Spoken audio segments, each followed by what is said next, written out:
friends. If you have a stupid idea, like Jake Paul wants to fight Conor McGregor, but he'll fight this guy because Conor won't fight him, and you're going to have Justin Bieber there and Snoop Dogg and Oscar De La Hoya and charge $50. I think he got 1.3 million subs, people paying for it. I paid for it. And that's what, over $50 million, right? Probably like $70 million. There's no way anyone is watching any of these ever again. Here's just, like, I could show you the whole thing. It went on and on and on for 4 hours. If you're going to do something like that, right? Like I was just saying, you hire some grizzled, old, bald, white-haired, fucking producer who did Ellen DeGeneres and the Jerry Lewis Telethon, and he's in charge. And he gets the lighting right, the audio right. Sometimes people didn't have mics. And you just be hearing, well, then they're going to be there on Friday. All right, well, thanks for coming by, man. Lighting was brutal, and the lip syncing was terrible. So Justin Bieber comes on. Some chick named Saweetie comes on. Doja Cat was there. They did a montage of all their hits, lip synced, with cameras that were blurry. You couldn't see them on stage. And the lighting was terrible too. And so we were scrolling up to the MMA fight, which I also paid for. And it was just like, forget fighting. The quality of Dana White's fucking network, whatever you want to call it, his industry, his fucking division, was like, look how shitty this looks. It looks like a 1980s YouTube video. And look at the lighting. You can't see the dancers. You can't see what they look like. It's all blown out. This is what it looked like at home. It looked pixelated. Oh. Wait, that looks like Saweetie and Doja Cat are on stage at the same time? Yep. And people who watch fights want to see this? They want to see Justin Bieber?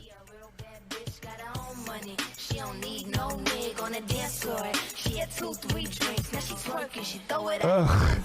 Imagine you're there to watch a fight. But believe it or not, the fighting was way worse than this. It went fighting, musical entertainment, and then interviews. Oscar De La Hoya was so drunk, he was blackout, and he kept saying, USSA! USSA! I don't know what that means. And then Snoop Dogg was wasted too, and he's like, that guy, one of the guys says, he's leaving him open with the left hook. He goes, yeah, he's open like 7-Eleven, man. Open like 7-Eleven. Look at him. Till the end. I will bleed till the end, and I will go down till the end. All right, let's look at our tail. What? Was it just out? I will go down till the end. So you'll get knocked out? And guess what? Now it's my turn. Tiny ring. USSR, baby. USSR. Oscar's USSR. I can tell you that. Oh, Snoop Dogg, I love you. What gave him So he said USSR, I guess, but he also was saying USSA. But neither of those guys are Russian. That's like a retired boxer. This is one of the only actual boxers there. There was some fitness instructor fighting some Colombian DJ. And it was funny. I laughed, but it was funny like Steve-O and Butterbean. Like it was Jackass. This is the lowest point boxing has ever been. I don't think it can recover from this. The air comes out. Keep throwing. Frank Mir, keep throwing. Go, go, go, go, go. Deflate the balloon, baby. Deflate the balloon, Frank Mir. Let's go. Yeah, Imagine. That sucks. That's the thing. You couldn't understand what anyone was talking about. Because they were so, I think they were smoking that crazy Snoop Dogg weed.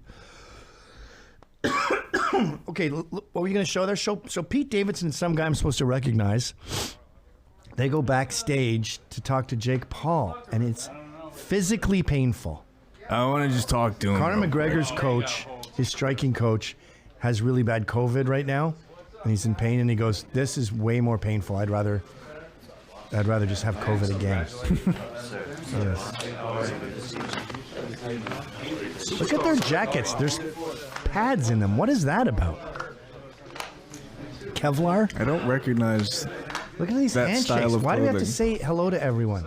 Turn it up. It's painful. How you feeling, man? How you feeling? Good. I'm just like calm, ready to explode like a nuclear atom.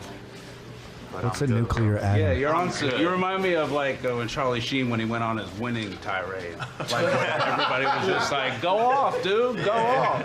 Yeah, man. What was I gonna ask you about? I was like, so how you feeling? Like, So they bleeped it out. He's asking what the sexual assault allegations, which you can check on censored.tv. Atheism is unstoppable.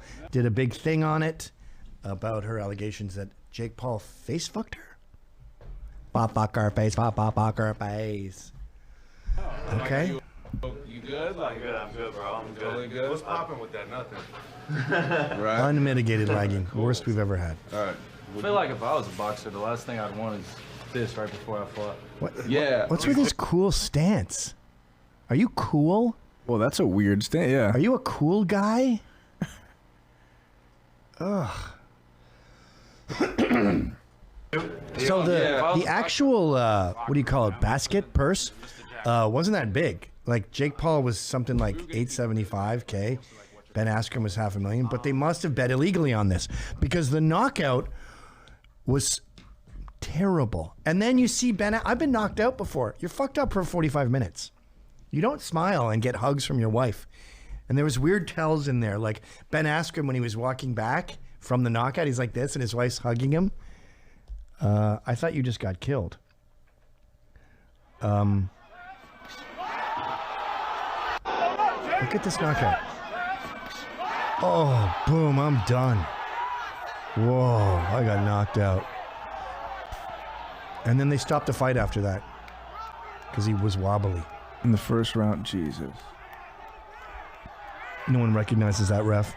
That Jake Paul obviously said, I need to knock him out in the first round. He probably had someone bet $10 million on it or something.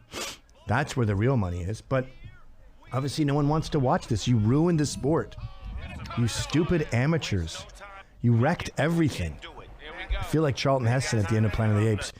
You did it, didn't you? You ruined everything. Damn you. What is this? He's just been saying, get me hard enough where I can pretend I got knocked out. And then I rewatched the knockout Jake Paul had with that stupid basketball player. If you get knocked out, you go like this. Your arms don't go down. I'm trying to give Ryan COVID by filling the room with particles. I'm fine. I'd survive it. Because the black guy, the basketball guy, put his arms down when he fell. And then he proceeded to lay down there for like a minute. So fucking fake. Every fight was fixed. Set up, clearly fake. The Iron Sheik, wrestler dude, said, what the fuck am I watching? This is a man who does fake fights for a living. And then this other dude goes, go down a bit. That belt was like something ordered from a Chinese catalog that's only sold in gross units. The belt looked like you could just tear it up. It looked like cardboard. Pete Davidson was saying, I got to call my agent. He was embarrassed. They had a slapping competition that Pete Davidson narrated from a forklift. And the slaps were like this. Everyone's seen slap fights where the guys hold onto that thing and they knock them so hard they go flying. This was like you and I having a slap fight. You couldn't get real slappers? How hard is that? Fly him in. Yeah, Pete Davidson said, well, both these guys suck. The good news is they're going to get hurt. I don't like Pete Davidson. He shat on Cumia and Coulter. Yeah. But at least he conceded that this is a shit show and he's embarrassed to be part of it. Oh, there it is. He's saying he's going to call his agent. He's in a forklift right now. What are they doing? This is actually And Ric Flair narrated it. This is actually an HD rip too. There's just no. It looks like somebody's filming their screen, but this is the feed. Don't do it to yourself, man. You guys know the rules? Okay, watch how weak this slap is. Come on, guys. Poor Ric Flair. Okay, he's winding up. He's about to bitch slap. Oh, dude. 2, 3. Oh, yeah. Oh, I would be terrified if I were you, sir. He didn't even move. Oh, my God. So, did you show 1-3 yet? What about 13 C. Locker room now. Like Oh, that's these guys. Oh, we already showed that. Anything you show from that night will be embarrassing. What's 1-4? That's a knockout again, probably. Bob Maneri. Yeah. I mean, plain and simply, he's out of shape. There it is. Down he goes. Knocked the fuck out. Jake Paul has knocked out Ben Askren. Although he looks like he's getting to his feet here, wobbling a little bit, but he's ready to go again. And unfortunately, though, the referee has something to say about that, which is pretty fucking fishy. There's a lot of money on this fight, and I don't know, something suspect. Yeah. God almighty, it's fucking Come over. on. I don't know. Yeah, this is all for show. It was depressing. This is all just to say you did a thing. Thank God there was Real MMA Fights one channel away, because those fights were awesome. They were beautiful. It was the audio, there was video, there was lighting. You could see everything. And this was just a pathetic shambles. And it's called the Triller Fight Club. Yeah, he must have a share stakes in it, but I honestly can't see one person signing up for this ever again. And it's not just me. I went through Twitter. Everyone was disgusted. Everyone was outraged. My boxing chat on my phone was like, people were saying, I hated every molecule of that. Every moment of that was hell on earth. What is this?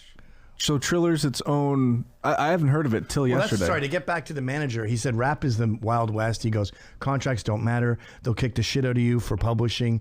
They'll dangle you over a balcony. It's criminals, gangsters laundering money. I don't get involved. There's no rhyme or reason to it. And I think that's what Triller is. It seems like someone just bullied or threatened Jake Paul and said, look, we're going to make a lot of money. You better not fuck up or you're dead. The promo looks awesome. The promo right there just looked real cool. Okay, well. But that has no reflection on the actual thing.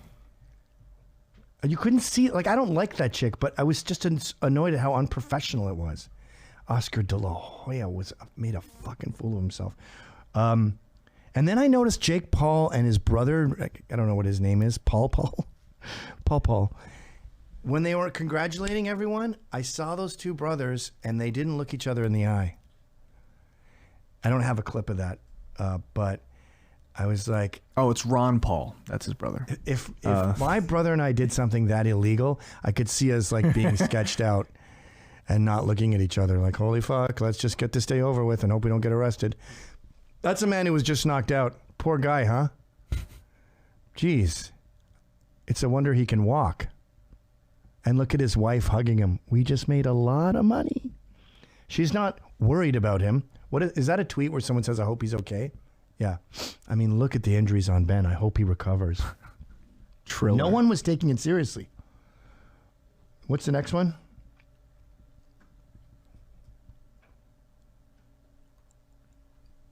Come on. Oh, yeah. People love circuses. I hope you enjoy the fight. And he goes, oh, can't say I didn't warn you. I wasn't upfront about it. Wow. So he's admitting it was all fake. Right there.